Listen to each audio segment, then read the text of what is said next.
And then Amanda starts using this therapy speak. It's like when people, she's weaponizing therapy speak. And she's like, you don't set boundaries with how people communicate you. And Boz is like, she's like, no, because you don't get to control that. How do you enforce that? How do you enforce that? Yep. And she's like, well, you don't get to dictate how you move through the world and how people react to you.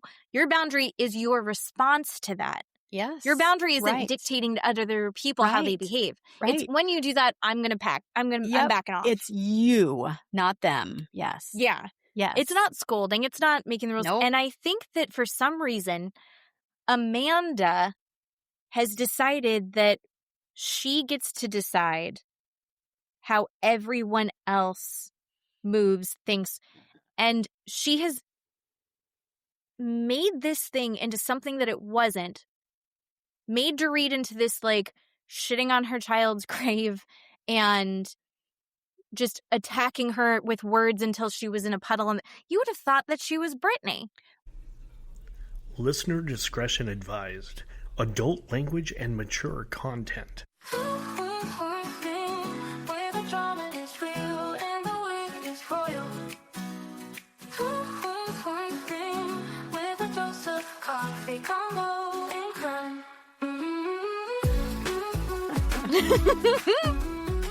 Okay.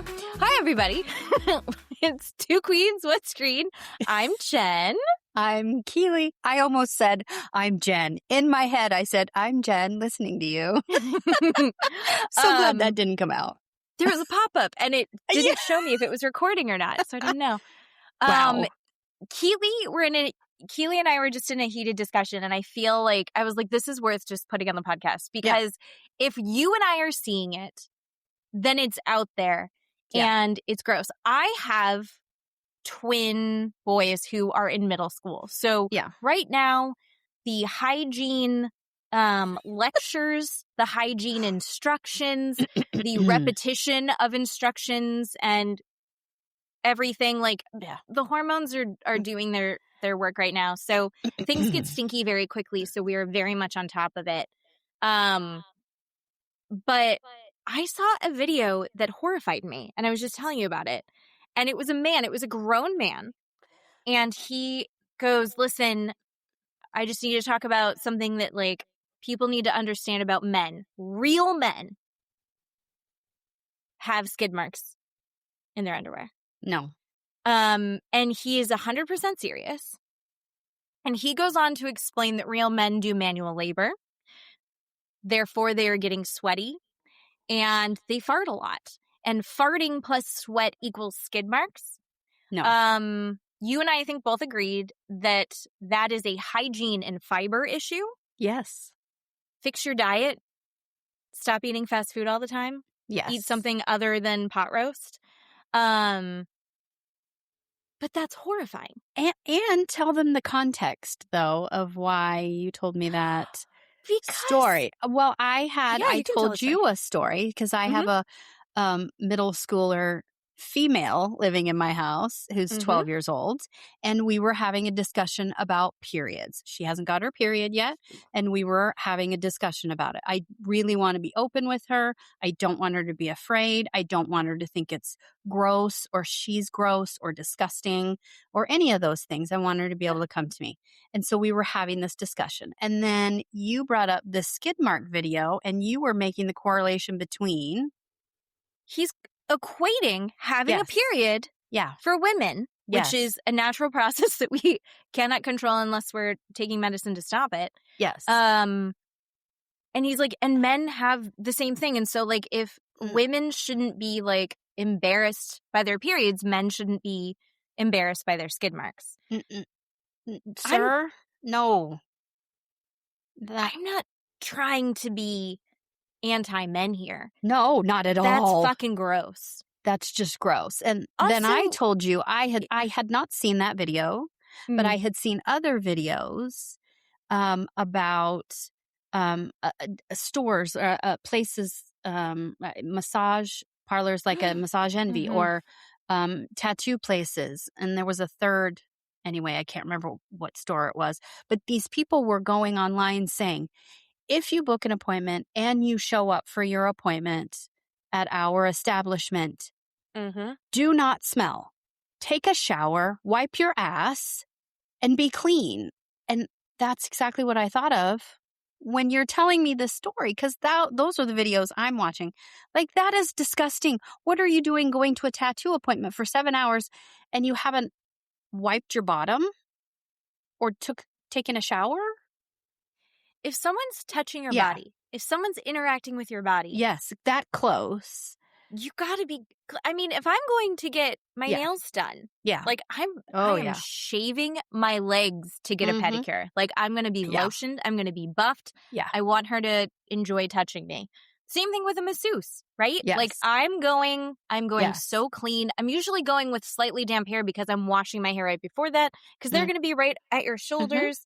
And like, I want them to smell the really pretty new conditioner I got. Like, I want to be a joy to work on, because they're touching it. It's so intimate. Yeah. Yet in this very professional environment, it's your job as a customer to be like, there's a give and take there. Yeah. It's not. Who doesn't just know that innately? Or who doesn't just wipe your own butt? Like, what?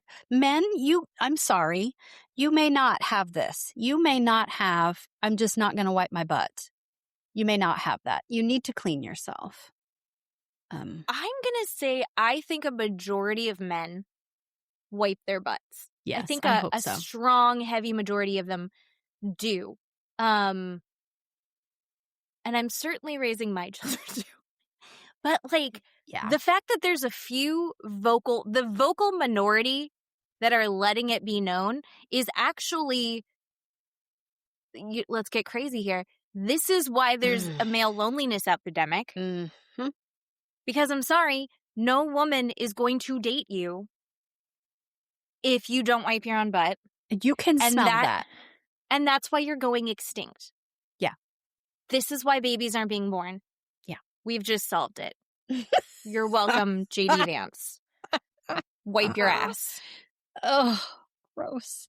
So gross. So gross. And on that note, after our PSA for that, let's hard pivot, man. You did, okay, so I had already watched it, and now you have watched it, Bridgerton. Yes. There are 4 episodes out, which pissed me off because I didn't know that. It cut halfway. They did that last season, too. Not a fan. Anyway, so yes, I have watched all 4.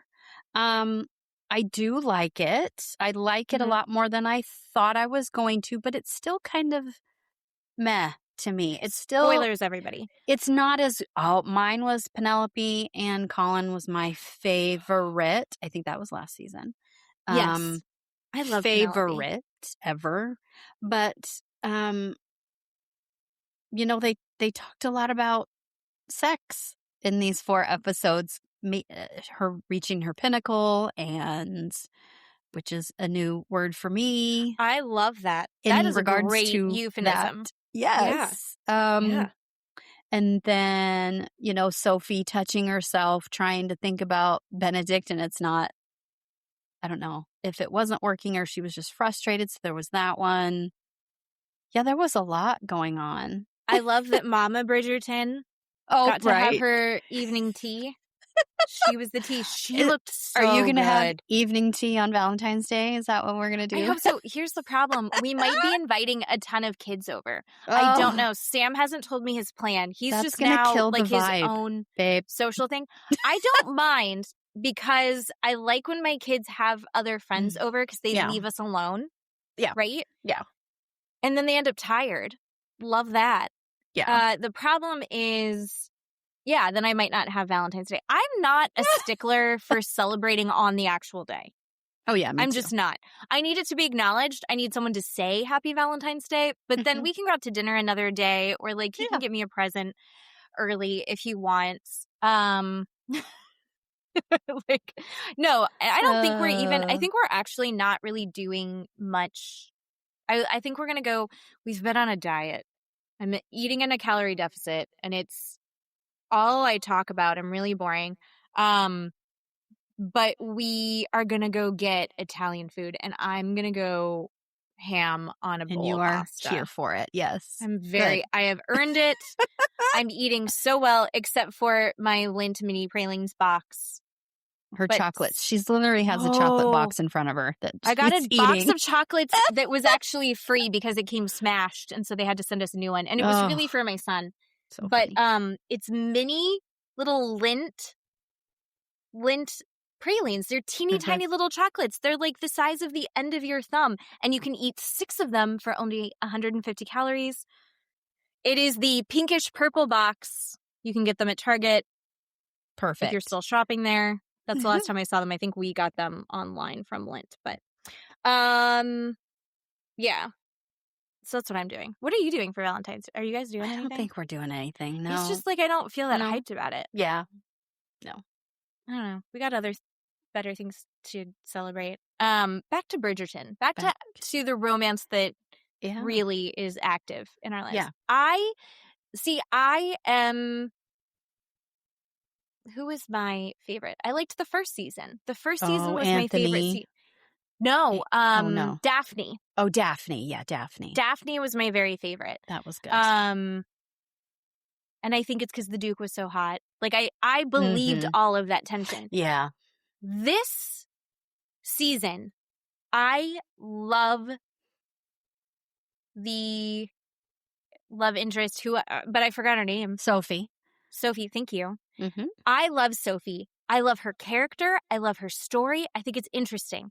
I have absolutely no idea why Benedict is interested. He has been with women who are just as wild as he is and connect with him on that level, who are also as interested in art and philosophy. He's connecting with men who are interested in his arts and sexual proclivities. They're getting in on that. He kissed somebody on the first episode that was a dude. Yeah.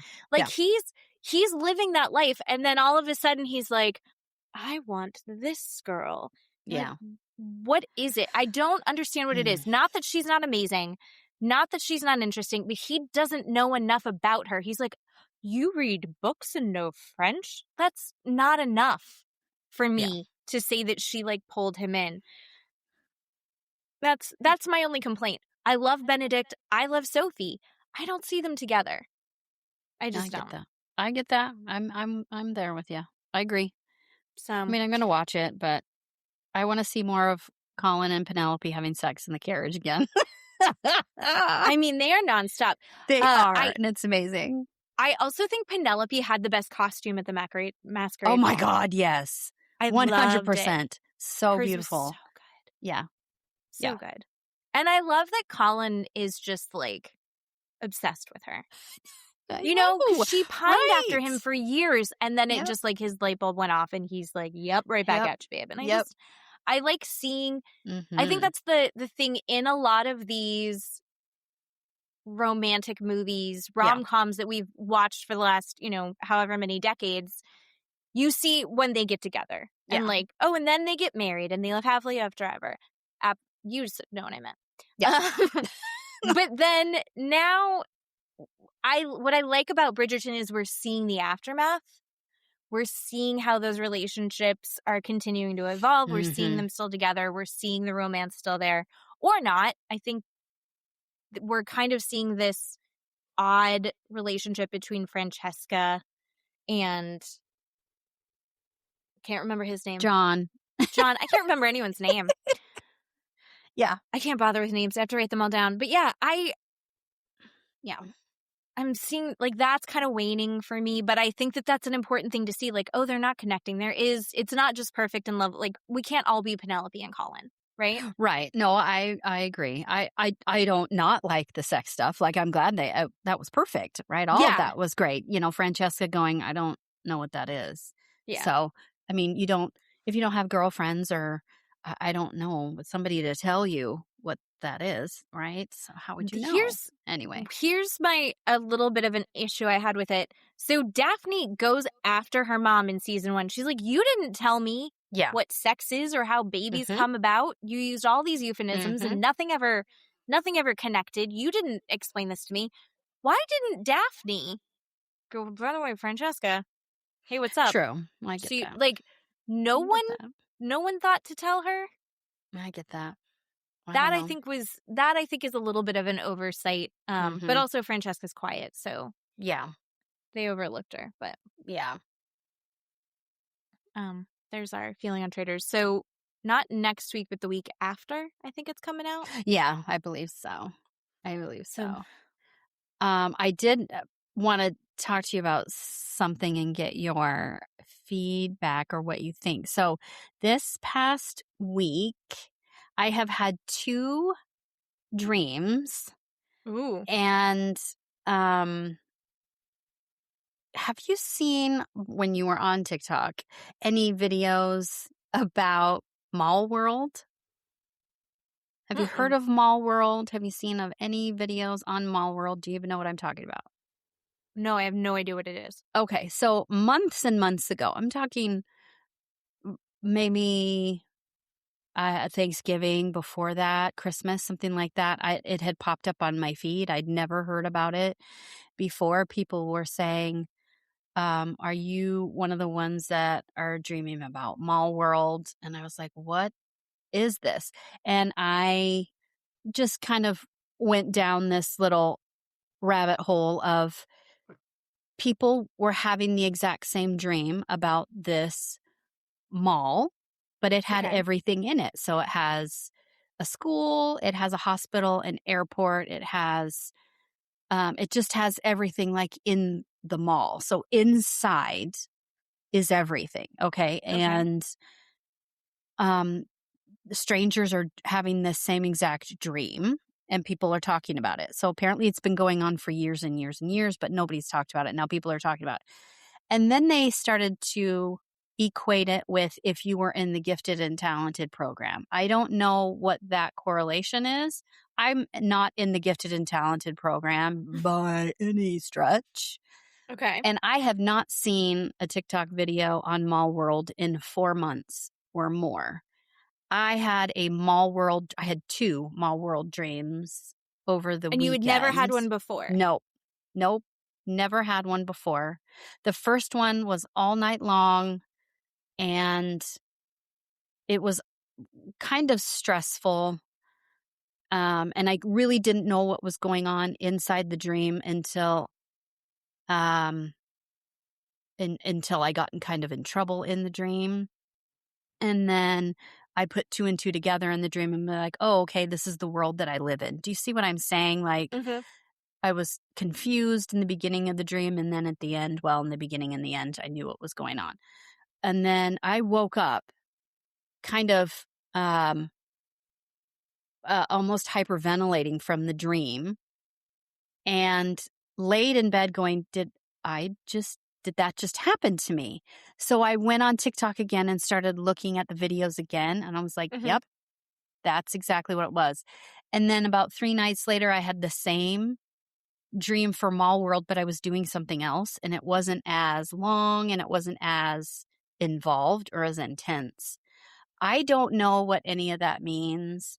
But again, it's not like I'm flooding myself with these videos where I'm going to dream about it because, I'm looking at cat videos all day long. So now I'm going to dream about a cat. That I get that. I'm not that unintelligent, but I have never in my 53 years on this planet dreamed about Mall World. So you somehow subconsciously tuned into this thing that everyone, or at least a lot of people have been able to also tune into. Yes. Would it be interesting if you could meet someone in Mall World and be like, follow us on TikTok?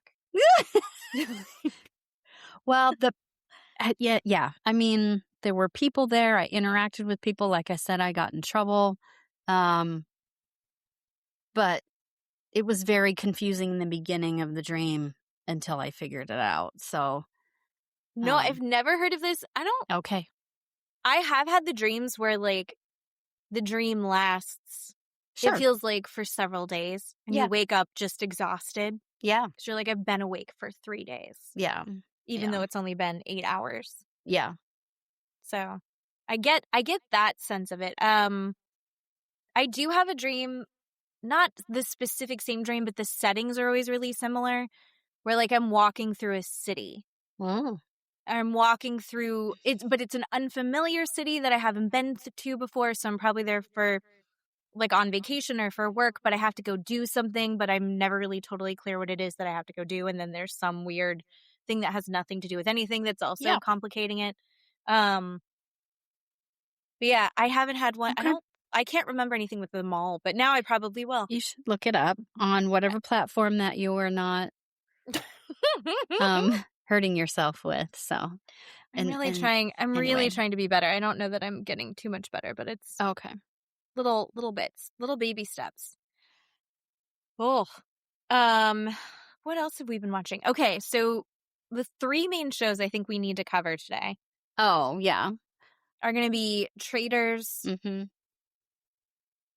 Below Deck, yes, Down Under, which is technically not in the Australian side, but South America, right? Or is it?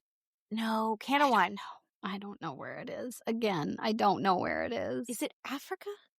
God, we're dumb. I'm not. We're stupid. We don't know what we're talking about. So Boat Show and Beverly Hills. And then Beverly Hills. Oh, delicious. I mean, awful. Yes. But like exactly this season is doing it right. It is the correct. I mean, obviously we have heroes and villains, and there's a lot of they're all kind of in the gray area. But I really like it. Yes. Canawan. Yes. All right. Canawan is Canawan. We're so wrong. We don't know what we're doing. It's next to Barbados. It's off of Trinidad and Tobago and Venezuela. Oh, okay. It is. It's like just so north of right. South America. South America. Okay. I don't know. Who was it that it said it was off of Africa, and I believed her? Lisa said wrong that. person. Didn't Lisa say it? Or she was like, it's off the Galapagos. Doesn't matter. Lisa. It literally doesn't matter. Oh my gosh. Anyway, so we have to talk about that. Do you want to talk about? What do you want to talk about? Boat Show. Boat Show. Okay, everybody. You have not watched the second episode, and I'm super disappointed. I'll probably watch it tonight. But you can tell me everything about it. So good. And we get to see let's see. The next day, so where Angie hurt her finger, she was in the costume with Bronwyn, and she slammed her finger in the door. So we see that one. And we see more with that, what her finger looks like. It was more near her fingernail up here where she kind of had pinched it, I think. And Jason had cleaned her up, and he's talking about it, saying, there's a lot of blood for hardly anything that she did to her finger. I feel so bad for her. So we get to see a little bit of that. And there is, spoiler alert, can I tell you? Tell me everything. You're fine, because I'm going to watch it probably tonight. This is what people are losing their minds over, is we get to see something that was not on the show on on Salt Lake. Okay. So we see them go onto the island, right? And they're snorkeling, and Mary is sitting on the beach with Meredith, telling her she's a bad friend to Lisa, or she's boring. So we see all of that. Okay. So after that, they go back to the boat, and it's lunchtime, and everybody's saying, okay, we're going to serve lunch at 4:00. And that's okay. So they all come back on the boat. They're getting lunch ready. And this is what we didn't see on Salt Lake. They have set up lunch on the sun deck, I believe. And Heather, like 5 minutes before lunch, goes to Daisy and says, I don't want everybody at lunch. I only want 4 people, 3 including myself, and the other 4 are going to eat in their rooms. They may not come out. They're not allowed to come out? No. Yes.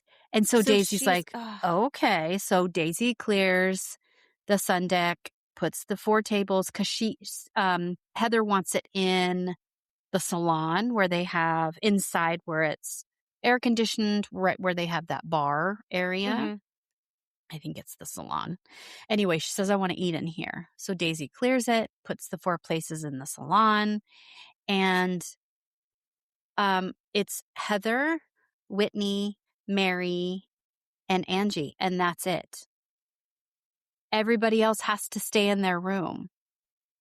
And so then Chef Ben loses his mind, rightfully so, because it was supposed to be like family style, probably. If a family style, yeah. So now he has to individually plate everything, and it's a huge mess. He's like, I don't know how to plate this. So Ben is upset, and so the 4, Whitney, Heather, Mary, and Angie, go down and sit in the salon, and they've all agreed that they're going to bring the food to Heather first, right? Heather's the primary. They're bringing the food to Heather first, which is whatever. So they're saying, okay, we're going to bring the food to Heather. We got to figure out how the plating is taking forever. Then Heather and Whitney start complaining to Daisy. How much longer is it going to be? Where's the food? Where's the food? Totally rude. Still totally drunk, I think. I mean, they are horrific to the staff. And then Ben decides to serve the people in their room first. He serves Meredith and Angie, Bronwyn, and Brittany first. And Heather is still sitting there waiting. And so he serves the people in their room, and they're all just sitting on their bed going, okay, I guess we're going to eat in here. That's so fucking weird. This is just like, I mean, this coming out after the reunion, it's just another nail in the coffin of Heather self-producing and trying to create a story. Why did they not talk about that? Maybe they weren't allowed to or something, but we didn't see that either, did we? No! Bronwyn and Brittany didn't like each other anyway, and now you're forcing them to eat lunch in bed together? What? Unfucking believable. Like, and then I think everyone is tired of Heather on the show now. I can't. I was so pissed off, and everybody is losing their minds over it. Losing their minds over that. Oh, I can imagine. Chef Ben has such a low tolerance for everything.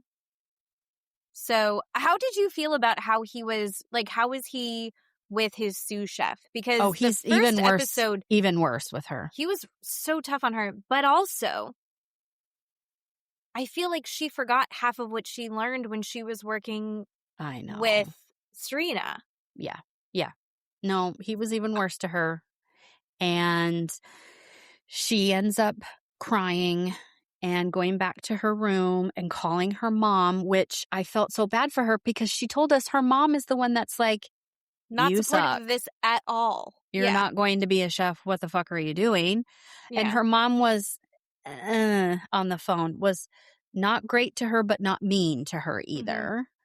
Mm-hmm. And then she talks to Jenna or Daisy, I can't remember, one of them. And they're like, if you don't want to be here, just leave. And she tells Jason, I'm done. I can't do this. She's out? So she hasn't left yet, but she told Jason, I'm out. I'm done. I can't do this. He's too mean to me. That's okay. So episode 1, Matt and I did watch, and I was like, she's going to be gone. Yep. She needs to get out and peace out. But then they're like, later on this season, and you see little bits and clips of her, and he's like, no, she's going to stay. I was like, I couldn't make it. I have a degree in pastry. The way that he was giving her so little direction and then belittling her when she's like, is this what you want? And he's like, no. It's like, you can't be in his head. Yeah. Within 6 hours of knowing you. Yeah. And so that sucks. I mean, that's his personality. Sure. Which he works best when he's by himself, you know? Yeah. He's always like, but also it seems like with the little bits that you get of like the previews, it seems like he's just kind of unraveling and not in a good headspace either. Yeah. So, I don't know. And this is kind of like the second boat show you've ever watched, right? Yes, that's correct. So, It's so good. The episode is so good. You will lose your mind. I'm excited. Yeah. They're also doing it like shorthanded, right? They're down a stew because her grandpa got sick, which was very sad. She had every right to leave support. Yes. Then the guy that's like a stew deckhand. Oh, I think this was just me being ignorant. He's got that hair. He's very, very groomed. Yeah, I was going to say manicured, yes. Doing Angie's hair. Yes. I was like, oh, he's gay. But he's not. No, we find out he's an exotic dancer. So that tracks for me as soon as we found that out. So we see the zombie dinner and the other Eddie and Joao, I think Eddie and Joao are like, you need to dance because they know he's an exotic dancer. And he was like, okay, you two are doing it also. And they're like, we are the dumbest idiots. We don't know how to do this. And he's like, this is all that you do. Him teaching them, the two boys, how to do it was incredible. And then they did everything he told them to do. I think it was Eddie. No, I can't remember. Joao maybe with Brittany putting her in the chair and rolling the chair towards her. And like, it was incredible. It was incredible. I'm really excited to see that. I'm excited to see Brittany getting something that she really wants. I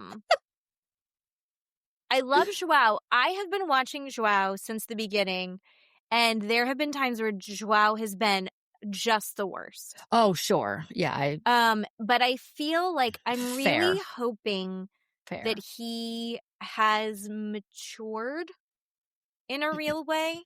Sure. I think it's going to happen. I don't know. I love the idea of him and Daisy getting together. Oh, yeah. But he has zero rhythm. He has zero any moves with his hips. Zero. And it is so fantastic to watch. Yeah, it's not great. It's not great. That's just okay. Perfect. It was so good. That's okay. Good. It's a good show. All right. I'm excited to watch it tonight. Yes. And then we're a little bit behind, but I think we should talk about Traitors too. Traitors, ding dong, the queen is dead. I know. That's the only good thing that happened is the queen is gone. Colton. We need to start from the beginning. Okay. And I need to say, like, last episode you were really down on Rob. I still am.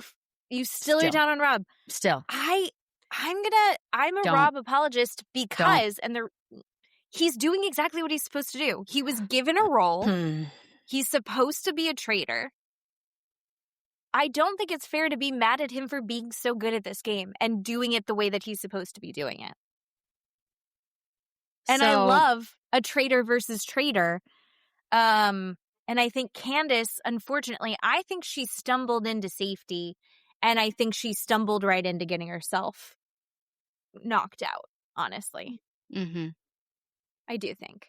I like Candiace. If you were playing this kind of game and you were a traitor with a person like Rob and Rob sat you down and gaslit the shit out of you, that would not bother you at all. So I don't like stuff like that. There's no reason to gaslight people. There's no reason to talk down to people. I don't think he would have turned on Candiace if she had rolled with it and if she had not written down Rob. Bullshit. She took it real personal. He said that he didn't plan on it, and I believe him. He even said, he's like, listen, as a person, I feel bad about this, but this is like within the game. It's not real. No one's actually getting murdered. This is based on a like high school drama theater class game. It's not, it's supposed to be silly. But you can't do that with actual people. He said the same exact shit to Leah on Love Island. It's just a game. True. It's just a game. Love Island is about fucking feelings and your goddamn future. You're there to trying to find a partner, a spouse, a mate, whatever you want to call it. And he gaslit the shit out of her and said, it's just a game. Why are you so upset? Are you fucking kidding me? Sorry, if you want to do shit like that, then talk to robots. Don't talk to a human being that has feelings and has emotions, because that's not fair. You can't just play a game with a human being and not expect me to be upset about it. When you do it like that. Game, it's supposed to be that way. I think that Candiace... You can lie and cheat and snake around in the grass and murder people and do everything you're supposed to do in the game and not make it personal like he is. He's gaslighting people. Yes, he is. How? He's completely diminishing her. When he says, it's just a game, why is it personal? She backed him into a corner, and that's why he gaslit her. That's why he attacked her. It doesn't have to be... He doesn't want Ron to go. He didn't want... I want to say Colin. That's not his name. Caleb? What's his name? Connor. Colton. There we go. I don't think he wanted Colton to go either. But he did that on purpose. He let her choose Colton, murder Colton on purpose. He knew it would come back at her. That is how you play the game. Yeah. That shit, you do that shit without gaslighting and diminishing people and talking down to them. That's how you do it. I mean, I think that he, like I said, I think if she had picked up on watching Rob turn on Lisa and watched how the group was like, we're knocking out Lisa. If she had gone, not going after Rob, if she accepted that he's doing this is happening. You have to read the room. You have to pivot in the moment. If she had done that, I think she would still be on the show. But then she turned on Rob just like he turned on her. Then he's going to win. I think he's just frankly better at the game. And I think he's clever. I think he's doing it well. And I find it really entertaining. My favorite part of the whole thing is now Rob is the only traitor left. So then, I don't remember this being the rules, but I guess it is what it is. They did that when they they recruited Kate, remember? Yeah, but they had a couple people, didn't they? There were two traitors left. No, she was, what was her name? Was she the last one? It was just her, and she recruited Kate, yeah. I think so. So then... Rob has to recruit someone who I did not think he was going to recruit who he did. Who did you think he was going to recruit? Johnny. So he could kill him. I thought he was going to get Johnny too. I assumed Johnny. But then he went for Eric, and then you see Eric. It was the best. This is why I love Eric, because he's so I can't stand him. And he's so dumb. He's like my favorite cat, Faye. She has brain damage because she had a really bad eye infection that wasn't treated for a long time until I adopted her and took care of her. But part of her brain does not work. And Eric, gorgeous. I'm sure he's very good at whatever music stuff that he does. But he's just so wrong. So he walks out and he sees it and he's like, look, and I know the handwriting of this thing that's telling me I have to do this. And he's like, and it's Johnny. No, it's not. He's so sure. Oh. And then his reaction upon seeing Rob, which was just, he's just too cute. He just cracks me up. No, he's not. No? He's annoying. And I'm tired of this stupid, doe-eyed, I'm a fawn in a headlights constantly going, I don't know what's going on. What's going on? I don't know I mean, it's boring and it's old and like Kristen is boring and old. Eric is boring and old. He's not cute. It's not cute and funny anymore. It's just not. I mean, do something.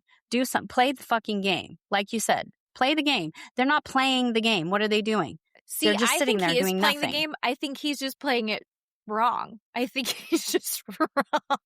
Well, of course he's wrong because he's, magic ears. And then he understands that that's what Johnny's What are you talking about? That's not Johnny's We've seen Johnny's handwriting.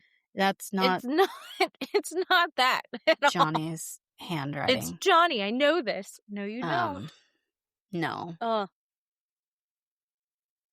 I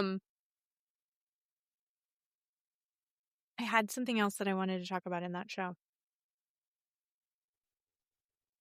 I also thought it would have been smart to take the last gamer as a traitor, because there's been eyes on her. I can't remember. Natalie? I would have gone for her. That's who I would have thought he was going to go for, was my other guess. He's not taking Eric to the end. He's not. No, absolutely he's not. He's not taking Eric to the end. He's going to take Maura to the end. It's either going to be Maura and Rob or Tara and Johnny. That's what it's going to be. That's it. I love Maura. I love listening to Maura talk because the words are so different. The throwaway vote. And I think, and just like, I love that all of her THs are Ts. Mm-hmm. It's just goofball. I'm really enjoying it. And just how fucking nuts it all is. It's nonsense, which I think is why I like it. Yeah. It's nonsense. Anything else that you have that you can remember? I feel like I watched it 3 weeks ago. Yeah. I just think as a society and as an American continent, we are all thankful that Colton is not on TV anymore. He's not on my TV. And did you see that bullshit interview that he put out? Oh my God. I don't remember what fucking magazine he did a live interview with, but he completely diminished his stalking charges and what he did to Cassie. He basically said, it was 6 years ago. I mean, why are we still talking about it? Are you joking, sir? That's how you're going to address your disgusting behavior, is go, that was 6 years ago. Why are we still talking about it? I mean, who remembers what they did 6 years ago? Are you joking? No. You should not be in the public eye or be on my television ever again, sir. Ever. No, I'm done with him. If he could take some accountability for it, that would be at least something, and he just doesn't. He's like, no, everyone just forget that anything happened. And I'm just not a fan. Just not a fan of him. No. So the queen is dead, thank God. I did see an interview with Ron Funches, and I don't remember who he did it with, but the interviewee was like, are you so excited to go? The reunion's going to happen soon because they do the reunions. Yeah. Are you looking forward to going in? And I think you're going to be getting a lot of apologies. And Ron Funches says, no, I don't care. I'm going to rip all of them apart. I didn't know who half these people were before the show started. But now I've had all this time to study all their histories. And he's like, I can't wait to rip these people to shreds. And Ron Funches is a little sweetie, so watching him do that's going to be awesome. But that's personal, and it's game. Why should he be able to do that? It's a game. Because there's a difference. No, there's a difference between... Really? I don't think so. I think Dorinda being quietly racist is worse than Rob lying to Candiace and twisting things to get the advantage in the game. But we never saw that she was a racist. No, but it's all coming out after, and we're hearing about it. They didn't show that. That's what I'm don't referencing. Know that. Yeah. So I'm referencing that as far as Ron goes. Now, when they go there and it's like, yeah, I lost the game because whatever, I think Candiace gets to say whatever she wants to Rob. But as an observer of the game, he's playing the game. I don't think you can have it both ways. You can't attack someone personally at the reunion and go after them and then also say, it's a game. Why are you taking it personally? Oh, I don't know. Then why are you bringing all these personal things up? I don't think Rob is attacking personally. But why is it okay for Ron to do those things? Why can he come back and do those things? But I can't say that about Rob watching the game. No, you can say that. I'm saying I don't think Rob playing the game in this kind of devious manner, which is encouraged, I don't think that's as bad as people being genuine assholes in ways that don't affect the game. You know, like I think that, like, Michael Rappaport, I think he crossed a line with some of the shit that he said that's beyond, like, the game, you know? He can get heated, he can have a big feeling about the game, but then he took things to a personal, shitty, inappropriate level. I think Rob going, Candiace, I'm, like, getting her out and being condescending to her, I don't think he was being like, you're a fucking moron. I think he was just like, I'm going to take you out. And I think that's the point. Does that make sense? Yeah, but I disagree. Okay. That's okay. I disagree. I don't think you can have it both ways. That's not fair. You can't have it both ways. You can't let someone be an asshole and go, it's just a game. He's doing so well. And then another asshole being an asshole and go, that's not fair. That's not fair. That's not fucking fair. So, I mean, I don't think I don't see a different way for. I think that Rob is not taking people to a personal level, not doing personal attacks. He's just lying and being treacherous, which is the game. He's not being like, you're kind of a piece of shit because you're gay, or saying something shitty and racist, or I think they're very different. I think. But we'll see. Who do you think is going to win? Do you think Rob's going to win in the end, or do you think the faithfuls are going to figure him out? Well, the faithfuls are so stupid. They are so stupid. I mean, Candiace was right on when she was like, everybody's drinking Rob's bathwater. Like, I don't understand. You know, Johnny and Tara have all of these really good ideas, but they don't ever execute any of them. They don't ever play the game and execute any of them. And they're just dumb as fuck. Mark is dumb. Kristen is dumb. Eric is dumb. And I can't watch that shit anymore. Do something or get off my fucking television. Like, the traitors are so stupid that they're not going to be able to win. Like I said, either Johnny and Tara are going to win because they have half a brain cell. Between Eric and Kristen and Mark, they do not have half a brain cell.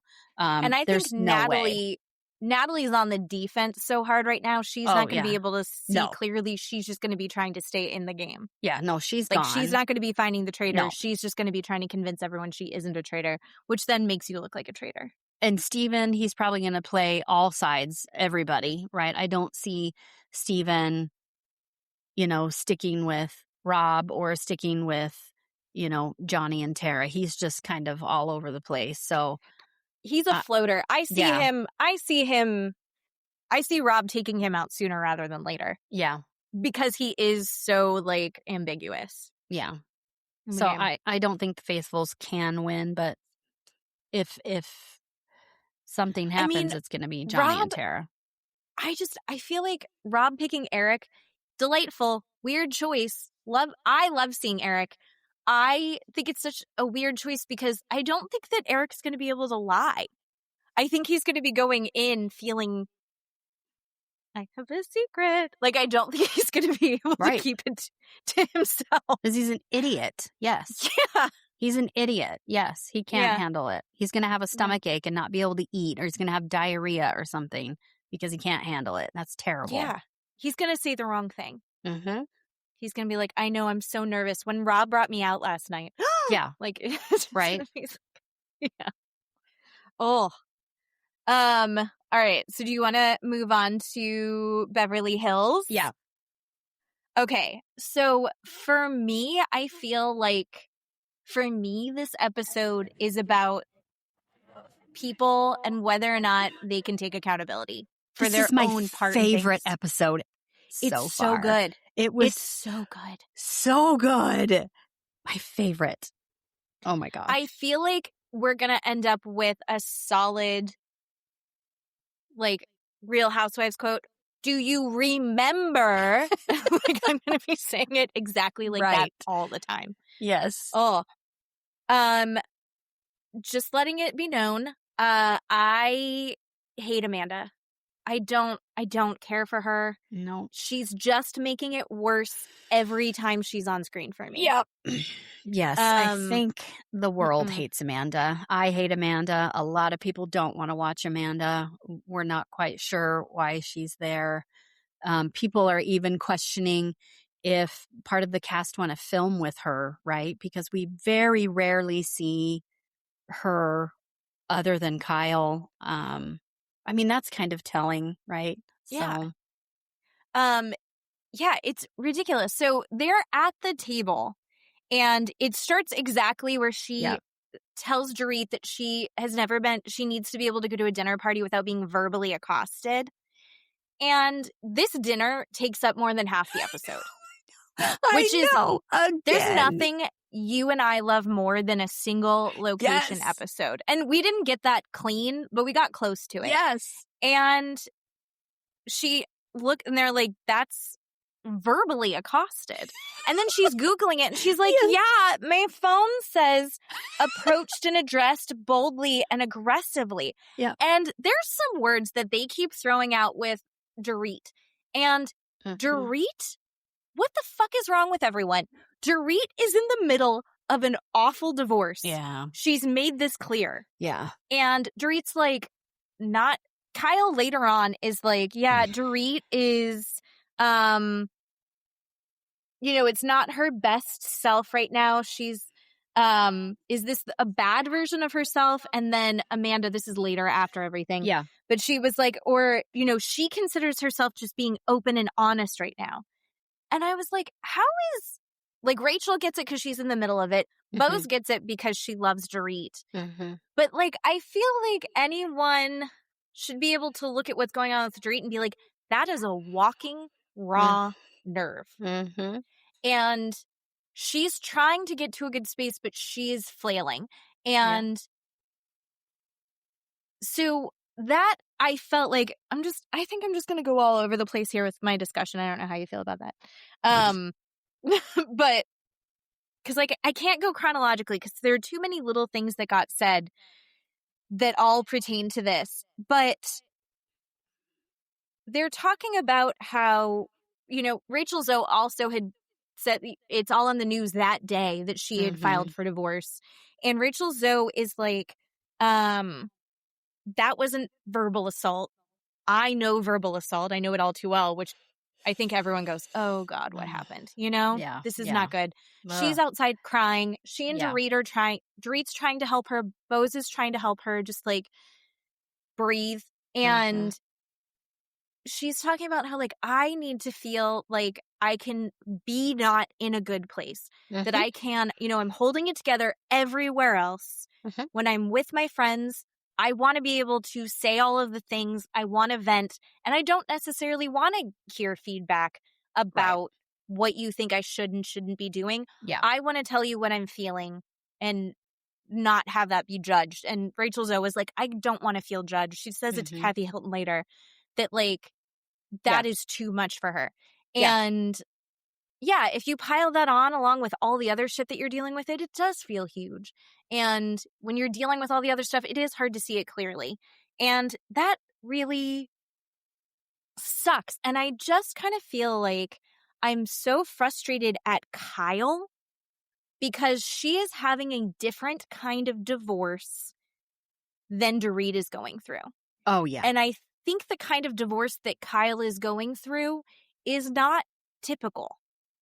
Right? I don't think it's even a divorce. What are we at? 3 years, 4 years of this bullshit? It's just... Yeah, no one's filed. It's garbage. Whatever this is garbage. And a lot of people online are saying that Kyle is jealous of Dorit and her divorce, meaning Dorit has made a decision and said, we're done. We're filing. I need to figure my life out. Let's try and figure out how to co-parent. Dorit's making these decisions for her her own life without her spouse, and Kyle is not able to do that. Kyle cannot take a dump without calling Mauricio and finding out if it's okay or how long it, lasted, or if it was a good one or a bad one. Like, that is the really gross relationship that she has in her head with Mauricio. And so people are saying Kyle's just jealous. And I agree with that. She's acting out. She's acting jealous, because who does that? Even Rachel at the dinner tried to stop Kyle and look at her and say, right, you can't vent and be open with your friends. And get judged for that. That's not what real friendship is. Right. And then they circle around and Kyle's like, no, screaming, I don't agree with what Rachel said. Yeah. No, she totally shuts that down. It was uncomfortable. And I think it's because Kyle is not, it's one of those things where there are certain times where you are not going to understand something until you experience it yourself. Yes. And that sucks. That's just human nature. This is something that I think a lot of the women are going through. And we're like, look at, we've gone through, we are going through this. We're giving you all of these examples, Kyle. And Kyle's like, well, my divorce and what I've gone through, which is so similar to fucking Amanda. Yeah. What I've gone through in my experience is that, like, you don't need, why are you poking the bear? Why is she poking the bear? Because she never knows what bill is suddenly going to go unpaid. And because her children are being affected by the reactions of her ex-husband, soon-to-be ex-husband, who's being really inconsistent, and that's fucking up her children's sense of safety and security. Right. So yeah, she's lashing out and she's feeling frustrated. So I think that I'm really bummed that Kyle is more concerned about making sure that PK is comfortable with what Dorit is doing so that things go easy. It's like, okay, that's what worked for you and Mo. That's not what's going to happen with PK and Dorit. And the fact that she's like, well, maybe if Dorit handled things the way I did, things would be fine. No, because Mo is not PK. PK has all sorts of money shit that we don't know and probably isn't going great. Mo has the agency. They're in fucking Kuwait and Saudi Arabia and Dubai. Like, fuck off. Like, Mo is like, pay whatever you want for whatever. I mean, they're hoping that they can stay in the six figures for their daughter's wedding. Oh, I know. Gross. Oh, uncomfortable. I mean, good for them, right? I mean, and even Kyle says, I don't do these things and talk bad about Mo because I have my daughters. I have my children to look after. Bitch, your daughters are grown. 100%. Dorit's kids are little. There's a little bit of a difference. What do you mean you're not going to do things because of your kids? Stop it. And you're vacationing with Mo. You're inviting vacation. You're doing that. On top of the fact that, again, all of her bills are paid. Right. There's no way that Housewives bankrolls Kyle enough to cover what she's got. Nope. Mo is doing that. Yep. And her complaints about Mo are that he's acting single, because he is, technically. They're separated. 100%. And that he's started taking DJ classes. Yeah, it's dumb, but you know what's fine? DJ classes. You know what's not fine? Fucking over your children. Right. When they have plans for camp and seeing grandparents and travel when they're already feeling really dysregulated. Yep. Fuck off. Yeah. And like, I'm not going to pay this bill for our household that I've left. There's a big discrepancy between DJ classes and that. Yep. So I'm frustrated at Kyle. Especially because I thought that even she kind of saw how Amanda was going overboard. Yeah. Let's just talk about how bad Amanda sucks for a couple minutes. So the verbally accosted bullshit. Yes. And then how I experienced it. Yes. No one's responsible for your experience of things other than you. And I am not saying that she didn't wake up every 30 minutes overnight. Sure. Totally could have. I'm not saying I completely believe that happened, that her heart was pounding, that she just kept going over this. However, I think that when you are feeling defensive of things, if someone brings it up, you might have a bigger reaction to it than what was actually done. Even Sutton was like, I don't feel like Dorit came at her that hard. I don't think it was that bad. And you listen to Amanda talk about it now, and she says, you know, you have insulted and disrespected me and my dead son on the anniversary of his death. I'm sorry, Dorit wasn't like, I don't give a shit about your dead baby. Yeah. Like, that's not what she said. No one should ever say that. That's horrible. That's not what Dorit did. Dorit was like, okay, I just want to address this. Was this Dorit pushing farther than she should have? Absolutely. But I don't feel she was disrespecting Amanda's feelings at that moment. No. I do not feel like she was being disrespectful of a baby. No. I do not feel like, and if she needed to shut the fuck up, but I don't feel like she was verbally accosting. I think that Amanda was having a big reaction. Amanda has a right to have a big reaction. The anniversary is a very stressful, intense time for her, but she was kind of using it as a defense mechanism. I think we've all agreed on that.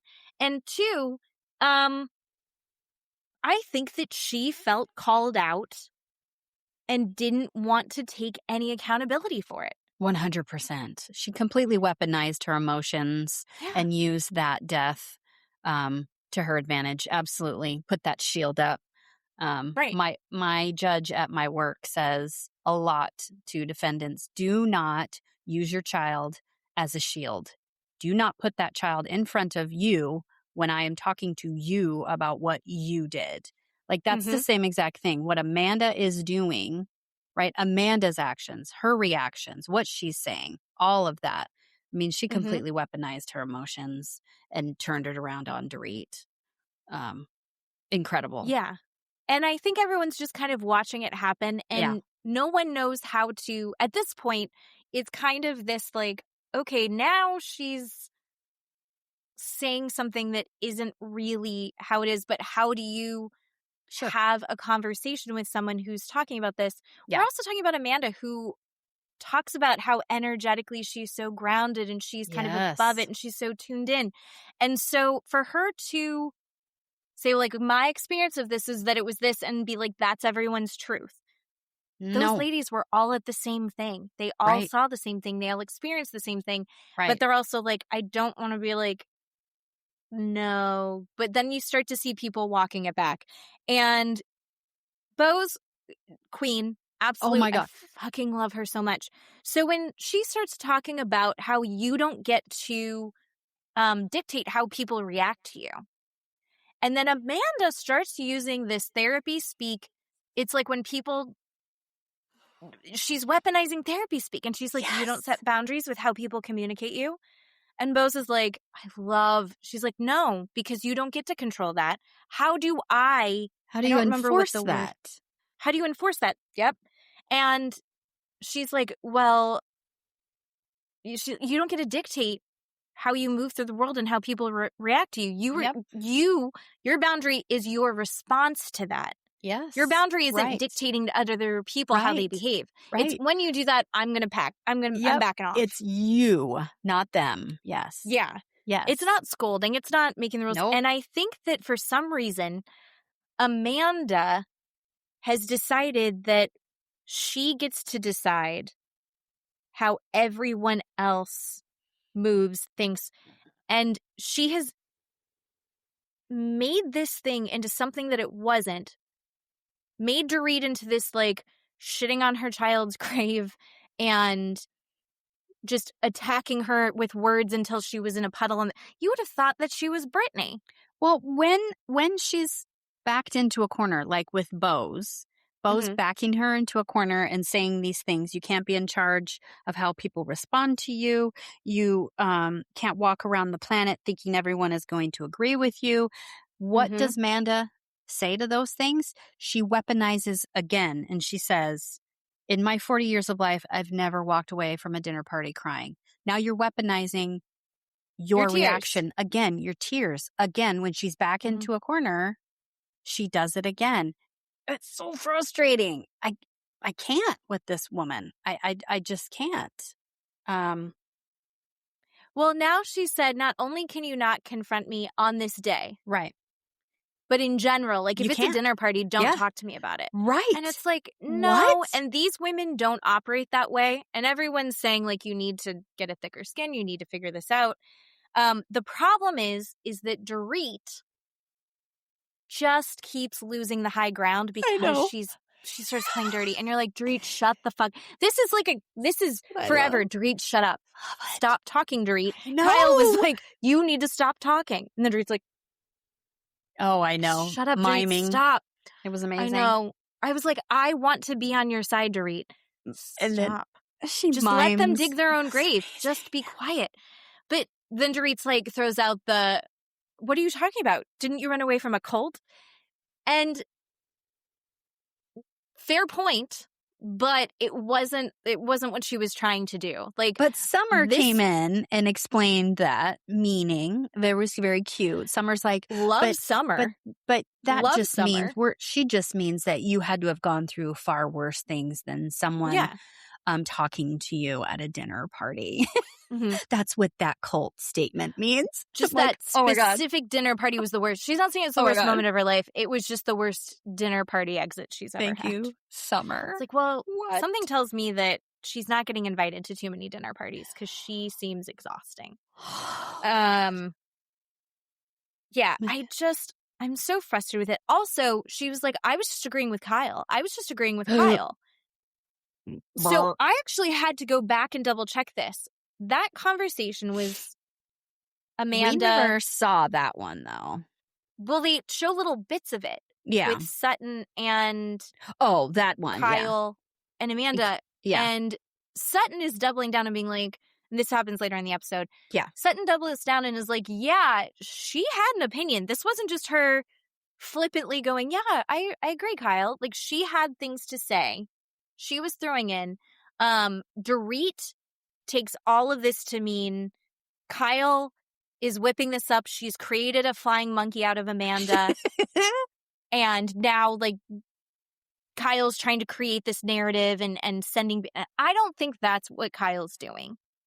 I think Kyle inadvertently kind of did, but I don't think she's purposely planning this malicious thing against Dorit.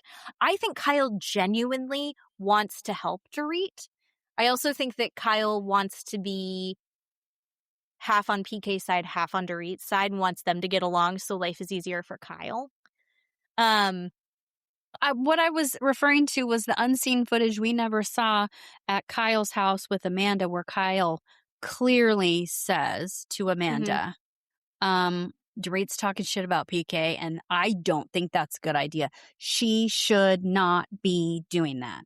That is a factual, definitive, judgmental statement. We see that, but it wasn't part of, like, the show. What you're talking about is Kathy's dinner at Kathy's house with just the four of them that was part of the episode. But they cut to that, which I thought was super important. Kyle does have judgment against Dorit. Is walking around telling people she is basically judging Dorit for how she's acting. And Dorit, Rachel's whole point is, why do you have friends if you can't just say when you're having a shitty day, I'm having a shitty day. Please just give me a hug. Please give me a kiss. Please just let me have a shitty day. Why can't you do that? But that is all missed by Dorit. Like, Dorit is so missed by Dorit, missed by Kyle. Yeah. Because they're in their own little war. The thing that sucks extra about Kyle refusing to see where Dorit's coming from, and Dorit's like, see me, see where I'm coming from, see this. Like, and Kyle's like, cannot see it. And I think Kyle has good intentions. I don't even think Kyle's totally wrong. I think this could all end up biting Dorit in the ass. But I'm not here. Do you know who tells Dorit that? Her fucking lawyer. Do you like, you say it once, you like Dorit said, say it once to me in private, never say it again. It's not, you don't have to walk around like putting out the vibes of like trying to steer me in the right direction. It's not Kyle's job to advise Dorit. Dorit isn't asking for advice. Yeah. Dorit is asking for support. Yeah. That's as someone who has for. gone through a divorce with a child who had, and I will say, just so you listen up, had friends at that time of the divorce. The friends were mutual. Both sides went to those friends after the divorce. Have a bad day. This is what's going on. Yeah, I haven't seen him. He hasn't seen the baby, blah, blah, blah, blah, blah. Those friends did what Kyle did. Judged me, talked down to me, told me I was doing something wrong. I am no longer friends with those people. They have made a choice. They chose my ex-husband. They are still friends with him to this day. That is fine. What I'm saying is people make choices. I choose my friends. I don't choose my friends based on how I can control you. I mean, that's just 100%. fucking ridiculous.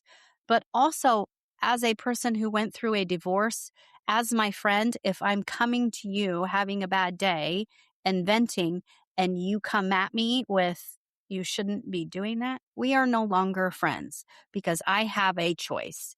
I'm sorry, that's not what friends are. And so you and I will not be friends any longer. If you cannot support me and just let me vent, because what it tells me is that you have more feelings or decisions that you've made about my ex, then be friends with him. You make that choice. My choice is that we are not friends anymore. So you can choose him. I will choose myself and choose other people. So you should not ever, if you are a friend of a person going through a divorce, to look at that person and go, these are what you should say and these are what you shouldn't say. Fuck off. Like, unless they're asking. If they go, I don't know what to do. I don't know what's going on. I need help. Tell me. That's one thing. I mean, we talk about this in therapy all the time and like how to be a supportive friend in any situation. When someone's stressed out and they're venting, you can literally say, and this is also with your kids, right? This is with your spouse.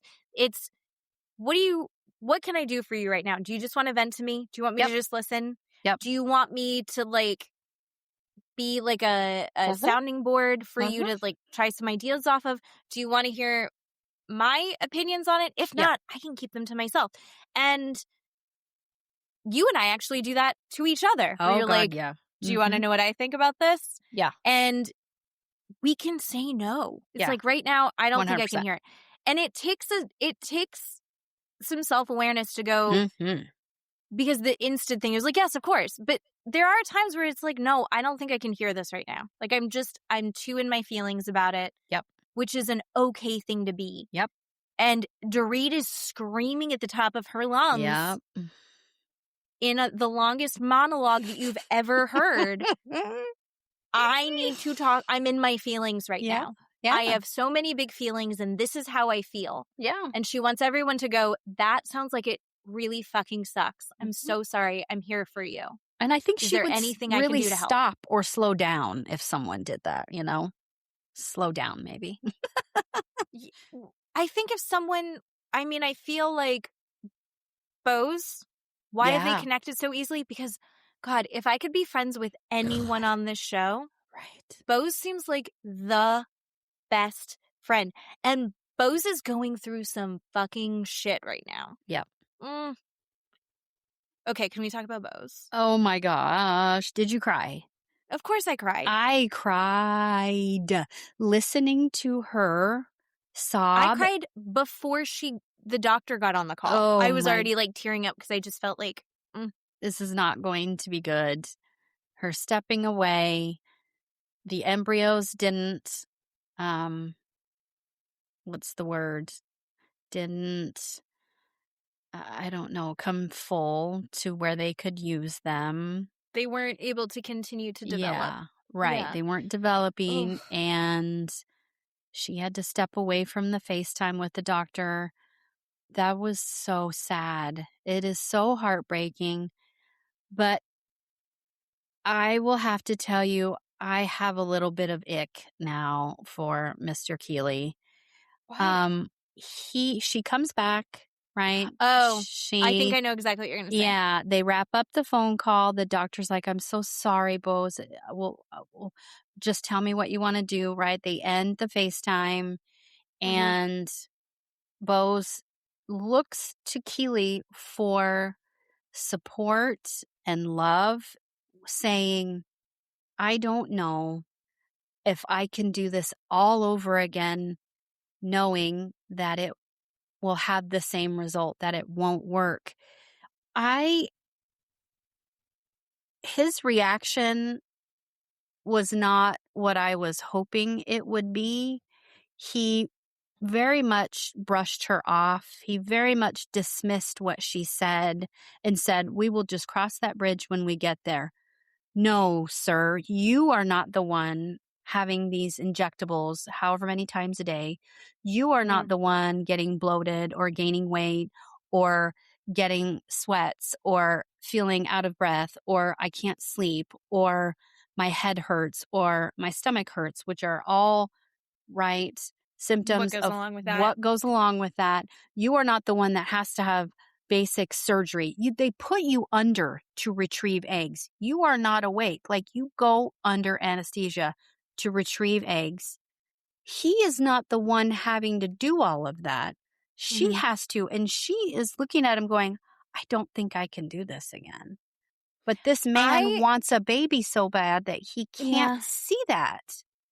Red flag. I interpreted it differently, and my ick was different. I thought we had this. It was mine was a different moment. Okay. Because when they're still on the phone with the doctor. Okay. Boz has stepped away. She comes back. Okay. And they start talking in it. And Keeley asks the question, well, are we still on schedule to do another retrieval then?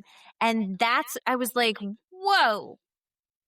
We're not, whoa. Like, and then I interpreted when he was like, we'll cross that bridge. I took that as he caught himself and went, we don't have to figure this all out right now. Because he was like, oh, let's go for, oh, wait, like, let's take a second and just process in what we're in right now. So I thought he messed up, but then recovered. And then you thought, no, what I thought was a recovery. You were like, should have no. Never.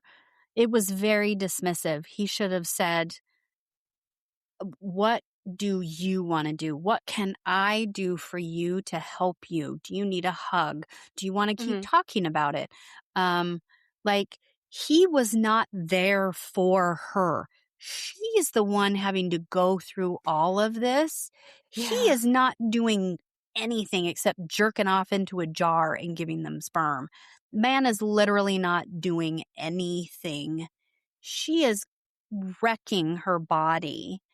I mean, we watched her while they were on the trip, just feeling exhausted. We watched her take the shots, and you can just see she's like, I feel bloated. Yep. I'm uncomfortable. Yep. This sucks. And you can see now, wherever she's at right now, I think they probably stopped doing the injections after they did the egg retrieval. And you can see she's in fighting shape. She's ready to stand up for Dorit at that dinner. She looks incredible. I mean, she always looks incredible, but she just seems like back to herself. And it's just like, oh, I hate that this is happening for her.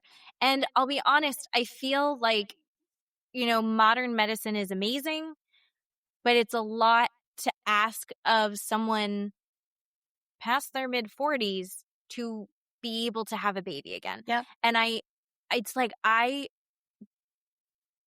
hate that she wants this so badly, because it's like, I also, if she wants that, I want that for her. Yes. But also it's like, it's so hard. Like, what you're asking for is so hard on herself. Yep. Financially, physically, emotionally.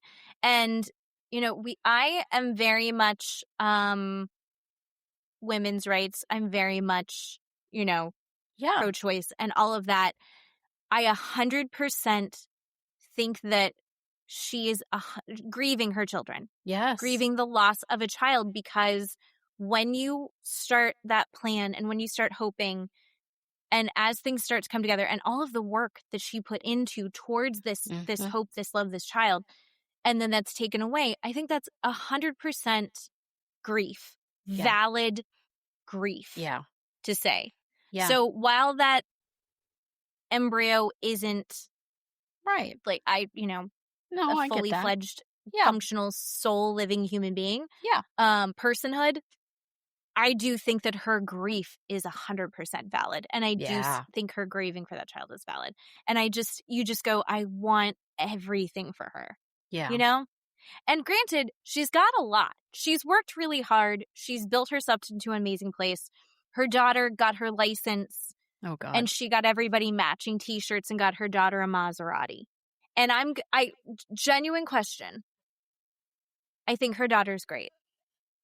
Her daughter seems like she's a good head on her shoulders. Yeah. She's a hard worker, good person. Yeah. All of that. What extra do I need to do to deserve a Maserati? It was $110,000 car. Wow. That's her first car. Wow. I mean, kudos for, that you get to do that. Oh my God. Stop it. You get a Jetta for your first car. I got a Honda Civic. And I drove it under a semi-truck and then got another Honda Civic. Because that's what you do with your first car. You don't get a Maserati. Oh my God, a Maserati. That was incredible and very sad for all of us who can't write a check for $110,000 to give a car away. Yeah. So I just want everything for her. I want Keeley to step up and be a better person that we all we know that they have moved forward. So I don't think he's officially proposed in show timeline yet. Yeah. But in real life, they've set wedding dates. They have 2 weddings. They're going to have the one in Guyana and they're going to have the one in, I think they said in LA. Yeah. And so all of that's moving forward. And I follow her on Facebook. And so I saw a video of her looking fucking awesome. Lip syncing to something. Yeah. So I think it's like I want her to have all the things, but also like I'm hoping that she can find peace if she can't get all of the things. Yeah. You know? So. And she did you see the video she put out about what she said to Amanda about conflict? And she just went on Facebook and said, I'm going to talk about what I said to Amanda because I want I want you to tell me what you think. Can you have, the conflict without, a problem? And Erica's like, no, I'm with Erika. You cannot have that. I loved that. Without a problem. And she's like, I said those things to Amanda because this is how it is. You can't control people. You can't control your friend group. You can't walk around the world thinking that you're going to tell people how to do things, and that's okay. And she just put it out there and said, when you pick your friends or your friend group, is that what you do? Do you pick your friend group in hopes of controlling all of them? She said, I don't do that, but if you do, please tell me. Amanda does. It was a good video. It wasn't like shitting on Amanda, but it was a good video that she put out because I think everybody was like on her side, but I feel like she did that because she thought maybe, people would have, a strong reaction, a sideways, reaction. I think you're right, and I think she's so smart, and I do think it's Amanda. If she's not doing it purposely, she's completely misunderstanding boundaries. She's like, I have boundaries for how people will talk to me. It's like, no, Amanda, you don't get to pick how other people behave. Right. It's how you behave. And you had it. Who's in charge of your feelings? Can you say, I would like you to take my feelings into account? These were my feelings. 100% you can say that. But it's no one's job to manage your feelings for you. Dorit doesn't have to keep her mouth shut. And Amanda, you could tell she felt like she... Amanda's like, I really have handled this really well. And we're like, and she's like, I thought that I was being very open and vulnerable when I told everyone I was crying. And everyone's like, oh my God. No, we heard a lot about that. We're done now. We're done now. I mean, I think we need an Amanda, right? so that we can look out for what not to do. like everyone else a little bit better. Yeah, it makes Dorit not the villain right now. And Sutton is working so hard to not be the villain. But then Jennifer Tilly is all of us, where she's like, I'm in another zip code. I feel like I'm in Calabasas. Hold on, I need to hear. And like takes her table around, or her chair around the table. Amazing. What's going on? Oh, Jennifer Tilly. Yes. What a gift. What an absolute gift from God she is. Yes, she is. Thank you so much. She's so good on this show. I would say, honestly, I think it makes Jennifer and Rachel Zoe look even more amazing to have Amanda next to them, right? I think that they could get rid of Kyle and Rachel could carry the show. Like Rachel could be the main, diamond holder. And that's it. Because Rachel says the same. She says things that we are all thinking, but not in an Amanda way, not in a Kyle way, right? Where it's wrong and bad. You know what I'm saying? Like, I love that about Rachel, where she, with the whole Amanda saying, I bought the house and made sure everybody knew she bought Kyle's house, not her and her husband. And Rachel said what we were all thinking. How does that add anything to the conversation? That doesn't make you look better. But she did it in the Rachel Zoe way that we're all like, queen. I love her.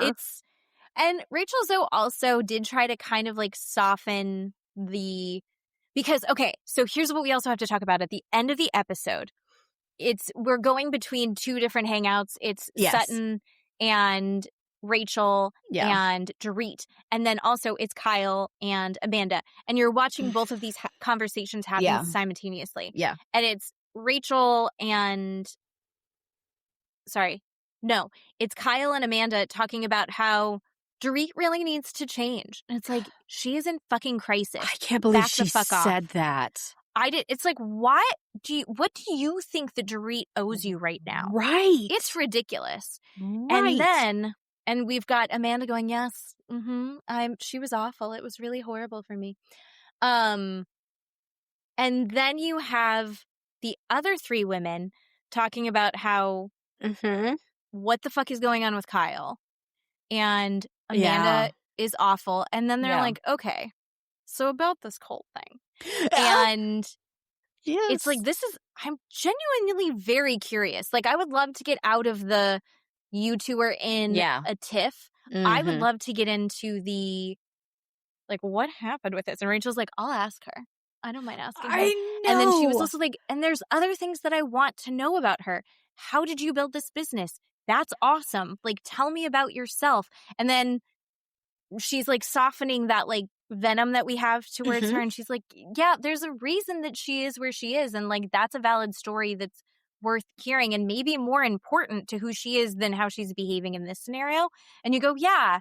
And then she goes, but maybe that's also her identity and she's hiding something. And she's hiding it behind making her business her identity. Just like Rachel Zoe, you're so good at this. This is where you're meant to be. Yes. You are meant to be on this show. I fucking love her. It was the best episode ever. It was so good. It was really good. This is what it's supposed to be. But at the same time, I don't disagree with Erika Jane, where she was like, I hated this dinner. Oh, it was Erika. Such a waste of my time. I looked really cute. And then, and you could see her the whole episode. They kept cutting to her where she's like, right?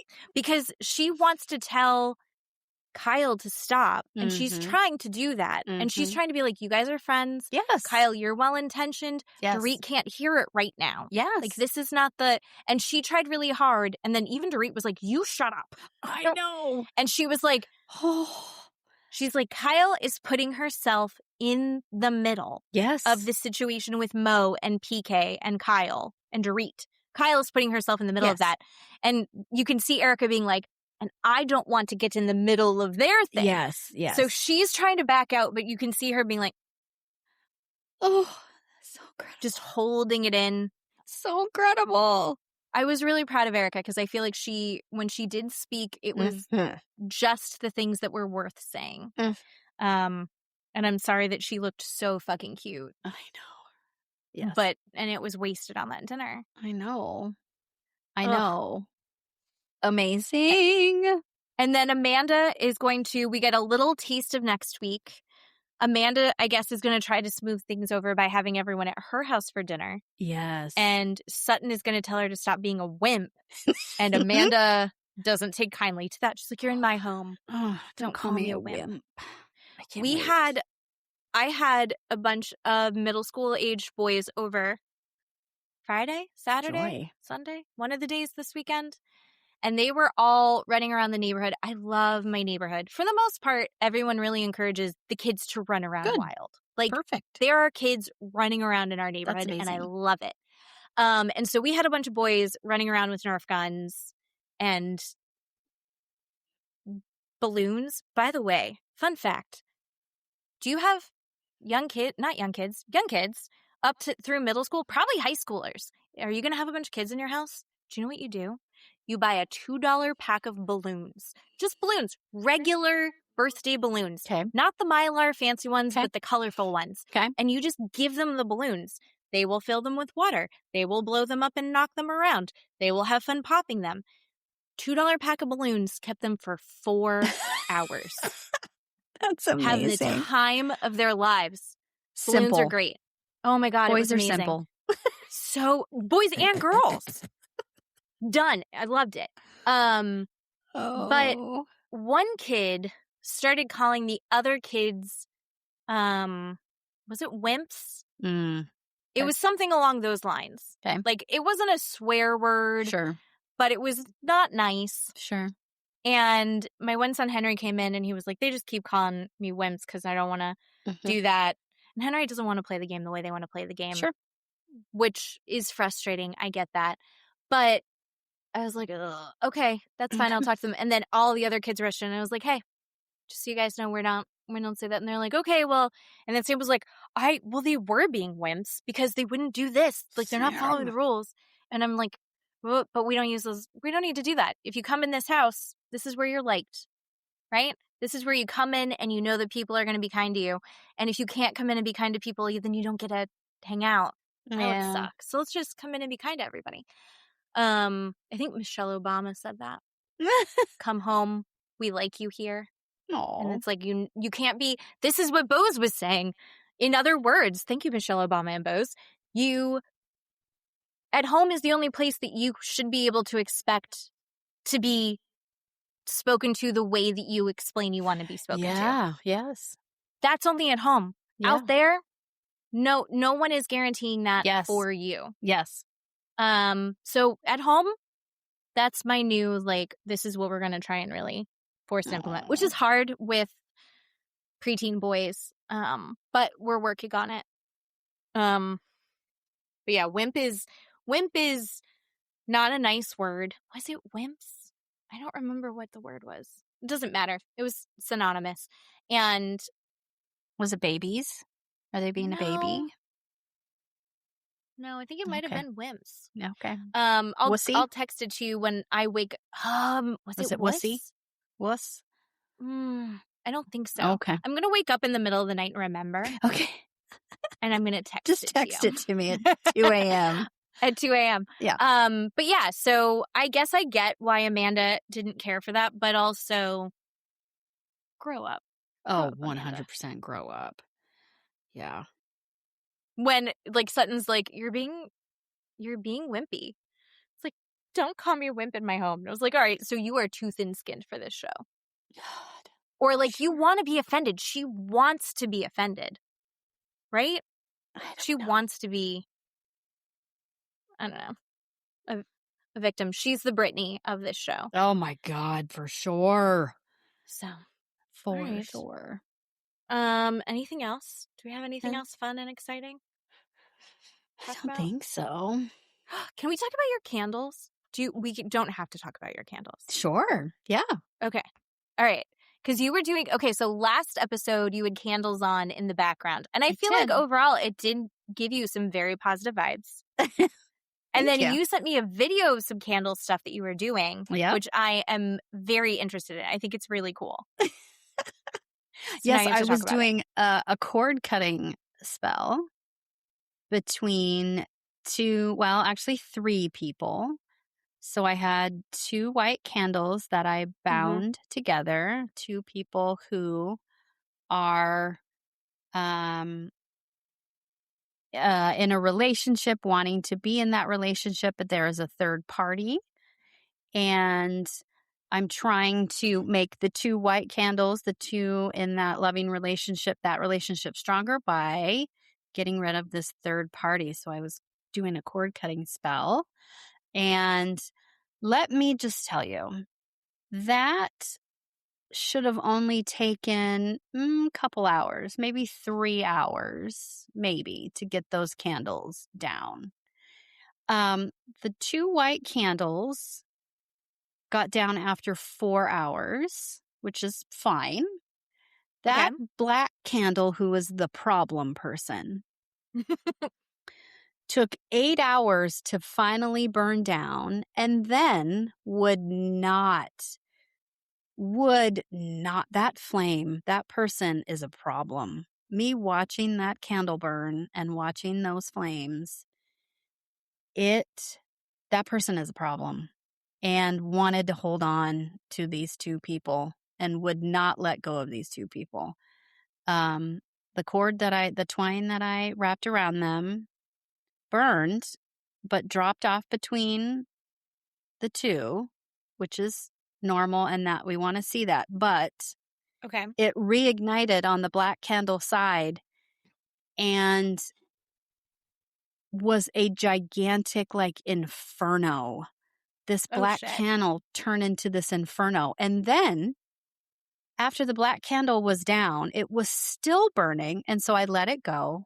And I was watching TV and just keeping an eye on it. It was on a fire safe plate. And it was starting to smell like something not good was happening with the fire. So I walked over to the plate, and it is still this inferno. And it is burning through all of the herbs that I had put down on his side. The herbs were on fire, and now my plate is on fire. And then it was trying to burn through the bottom of my plate. And so now I have a burn mark on my altar cloth. I had to put it out after 9 hours. I had to blow it out because he would not give up. He would not give up. So what's the interpretation of that? The interpretation is he's a problem, number 1. Number 2, he's got a gigantic ego, and he is not going to release the 2 white candles. He's not going to go willingly, is what I'm telling you. Which is not what I was expecting at all for it to happen. Well, that is super interesting. Is this the first time that you've done a ceremony thing like that? That's your first try.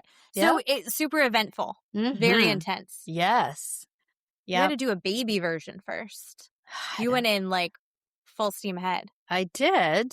But I didn't have anything to do, and I was right there with it the whole time. But boy, that was intense. Yeah, I didn't realize you had shown it to me. I didn't realize it took 9 hours. Yep. Holy cow. He would not let go. Was not going to let go. Kept trying to go to the other side. The black candle wax was trying to get to the 2 white candles. He was doing everything he could to get over there. I had put a salt barrier between the 2, and he was trying to get over it. Oh, man. Yeah. I loved the videos. I used to get them all the time, and now I haven't seen one in a long time, but I used to get the videos all the time of witches doing the spells and then interpreting them, and you watch the whole thing. I loved watching those. Yeah. I think you can get Etsy witches to do them too, but now who needs it? Because we can all just call Keeley. Yeah. I love it. It was fun. Well, thank you so much for doing a podcast with me. Thank you. I love you. I love you. I miss you. And don't do any spells on anyone from the Traitors until the season's over. We need to see the reunion to really decide how it's all shaking out. then you can do spells. I can't wait. I know the show's not even over, and I'm like, I know. When's the reunion? I just want to see everyone when they realize it was Rob. That's all I want to see. Yeah. So, all right. I love you. Have a good rest of your night. Okay. Thanks for doing a podcast with me. Okay. Thank you, everybody else, for listening. Yes. We'll talk to you later. Bye. Bye-bye.